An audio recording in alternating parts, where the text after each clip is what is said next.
ساڵ 1996 شوێن هەولێری پایتەختی هەرێمی کوردستانە. لەو کاتەدا شەڕی نێوان پارتی و یەکێتی گەیشتوو بووە لووتکە. خەڵکی زیاتر بە شەڕی براکوژی ناویان دەبرد. شەڕەکە دوایەوە هات ڕۆژی 2 مانگی 5 ساڵی 1994 شەڕی یەکێتی و پارتی لە قەڵازیە دەستی پێکرد. لە ماوەیەکی کەمدا شەڕەکە هەموو هەرێمی گرتەوە. بارەگەکانی پارتی لە ناوچەی سلێمانی لەلایەن یەکێتی و بارەگاکانی یەکێتیش لە ناوچەی دووەک و بادینان لەلایەن پارتیەوە دەستیان بەسەر داگیرا. لە گەرمەی ئەو شەڕەدا یەکێتی هەولێری کۆنتڕۆڵ کرد. بەو هۆیەوە پارتی یەک لە سەرسەی خاکی هەرێمی کوردستانی بەدەستمایەوە. قورسایی شەڕەکە کەوتە هەولێر. یەکێتی هەموو هەوڵی بۆەوە بوو هەولێر لە دەست نەدا. پارتیش دەویست بە هەر نرخێک بێت هەولێر کۆنتڕۆڵ بکاتەوە. دوای چەندین شەڕ پارتی دەستی گر بەسەر چواردەوری شارەکەدا، بەڵام نەیتوانی بچێتە نێو شارەکەوە. هەرچەندە چەندین قوربانی لە هەردوو لا هەبوون کەچی هیچ لایەکیان ئامادەی سازش نەبوون بۆ یەکتر. پارتی چەندین جار یەکێتی تۆمەتبار دەکرد بە هێنانی سوپای پاسدارانی ئێران بۆ سنووری کۆیە و نزیک هەولێر.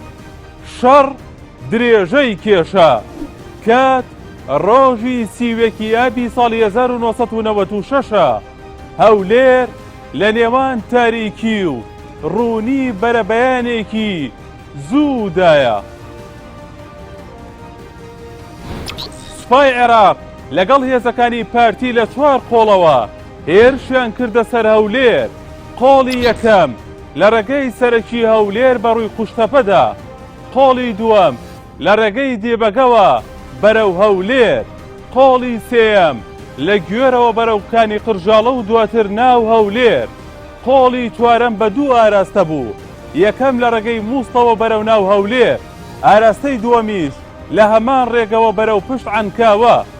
لە هێرشەکەدا هەردوو فەیلقی 1 و 5 گاردی کۆماری و هێزی ئاسمانی عێراق و تانکەکانی گاردی کۆماری بەغداد بەشدار بوون.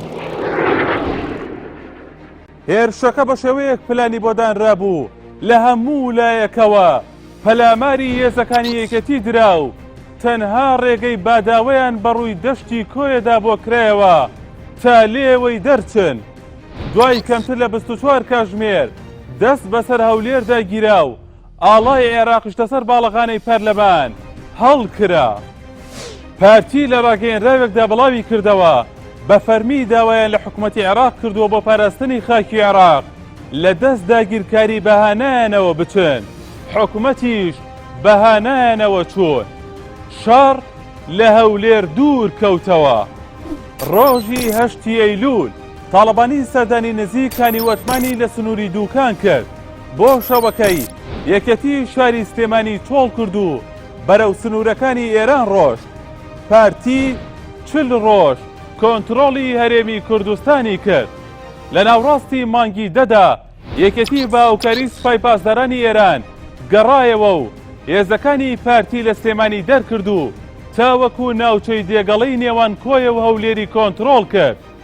شەڕەکە بووە هۆی لەدەستدانی هەزاران ڕۆڵەی کورد و هەرێمیشی بۆ دووی دارایی حکومڕانی دابەش کرد و لە سەراسی دەرەوەش دەنگدانەوەی زۆری بەدوای خۆی داهێنا. چونکە لە 5 چواری 1991 ئەنجومەنی ئاسایش بڕیاری 688 دەرکرد و گرنگترین خاڵیان بۆ کورد دامەزراندنی ناوچەی دژەفڕین بوو کە هێڵی 36 بوو بۆ ئەوەی ڕژێمی بەعس نەتوانێت هێرشی ئاسمانی بکاتە سەر خەڵکی کوردستان. هەولێریش لە نێوان هێڵی 36دا بوو. لەو ڕوانگەیەوە ئەمریکا هۆشداری دایە عێراق هێزەکانی پاشەکشە پێ بکات بۆ شوێنی خۆیان و دواتر عێراق گەڕایەوە هەمان سنووری دەسەڵاتی خۆی. هەروەها هۆشداریشیان دایە یەکێتی سنووری دێگەڵە تێنەپەڕێنن. ئەمە ڕاستی ڕووداوەکانی سیوێکی ئاب بوو.